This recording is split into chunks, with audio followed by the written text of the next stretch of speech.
Hey guys, welcome back to another video. I'm finally getting around to reviewing this figure. I've had him for over a month now, and I'm just getting the chance to review him for you. So let's jump right in and take a look at the box. His name is Private Fred Jones. He's a Dragon USA exclusive figure, and the title of it is British Infantry Winter Patrol, Royal Scots, and he's from the Netherlands, 1944. So it's a pretty thin box, and there's no artwork on the back, just this little picture here on the front. So there's a look at the figure. And this isn't a rare figure or anything. I see him a good bit on eBay. So for that reason, you can pick this one up for a pretty good price. I think I paid like 60 bucks for him, which isn't too bad considering what other prices are for most Dragon figures these days. So inside, here's the packaging. I only left some clips in here and a magazine, and everything else is applied to the figure. So let's take a look at him.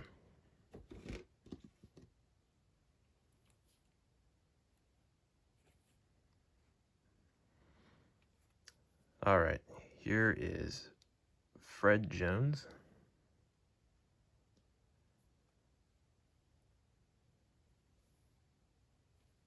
This is a nice British figure. It's been a long time since I've picked up a British figure, and that's because I have most of the ones that I want at this point. There aren't too many left, unfortunately. So I saw him on eBay and I decided to finally pick him up. I'll be honest, he's not one that initially interested me, but I finally decided to just check him out, and he's a pretty cool figure. I do like him. He's very simple, but I like the uniqueness of him.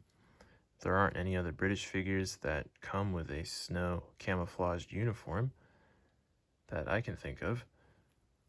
So for that reason, he's very unique. And also he is Scottish, which is really cool as well. And there's only one other Scottish figure, and that is Norman White. So for that reason, I think it's really cool to have this one in the collection.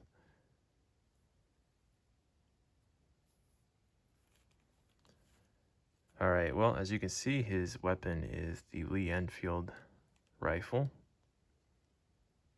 And I like this pose a lot, where he's carrying it in one of his hands here.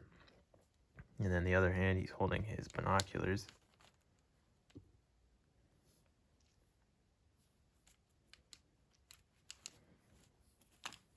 Let me attempt to put this in his hands.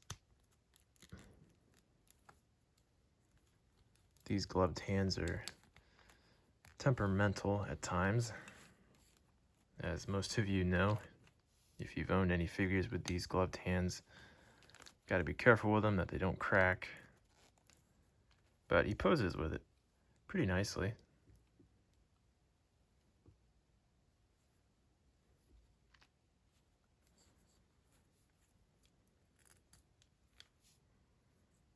And here it is up close.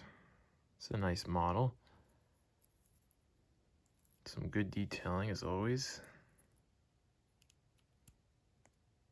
I like the sling on it a lot. It's very durable.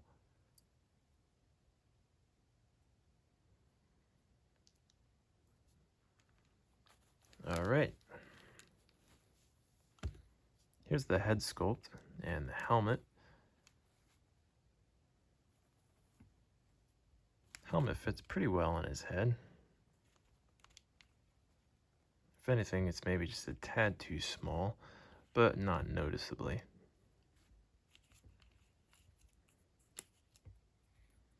And there's some nice detailing on here, some weathering on the rim, looks like. That looks really good.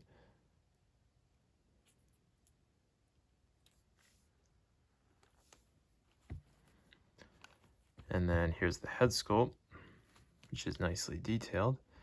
He's got some stubble there, small beard growing in.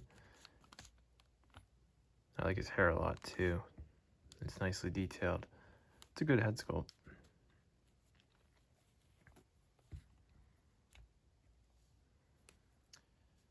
All right, as far as gear and equipment, as you can see, he's very light.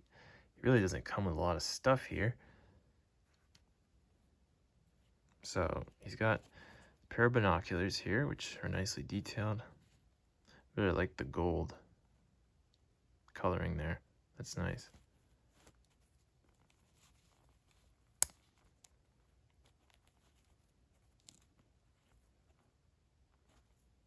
Okay. And then he's got this camouflage scarf, which is nice. But yeah, that's about it. He's very, very light on equipment. So for that reason, I would say, yeah, you might want to, if you get this figure, you might want to customize him a bit because he really doesn't come with a lot of stuff. But I do really like his camouflaged uniform. This is really nice.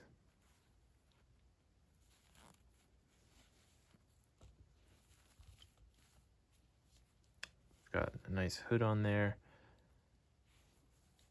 And underneath, he's got a brown shirt.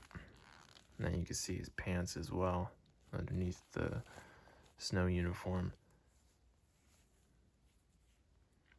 And then we've got his boots. Very nice. And then, yeah, the gloved hands, which are notorious for snapping off, but thankfully these ones arrived in good condition. I didn't have any issues with this figure putting them together, so that was good at least. Alright guys, well that's about it for this figure. He's, yeah, doesn't come with a lot of stuff, but he is unique, and I really like him for that reason. I love the uniform, the snow camouflage uniform, and really like the Lee Enfield rifle, and the head sculpt is really nice on this one as well. But yeah, he is very light on equipment, so if you get him, then you might want to consider customizing him a bit and adding more gear to the figure to make him a little bit cooler, because by himself he is kind of plain, and to some he might seem uninteresting, as he did to me at first. But I do like him a lot, and I would recommend picking this one up, especially for the fact that he's pretty cheap. You can get him on eBay for anywhere from like 40 to 60 or maybe 70 bucks, but I wouldn't pay any more than that for him. Alright guys, well thanks a lot for watching, and I'll see you next time.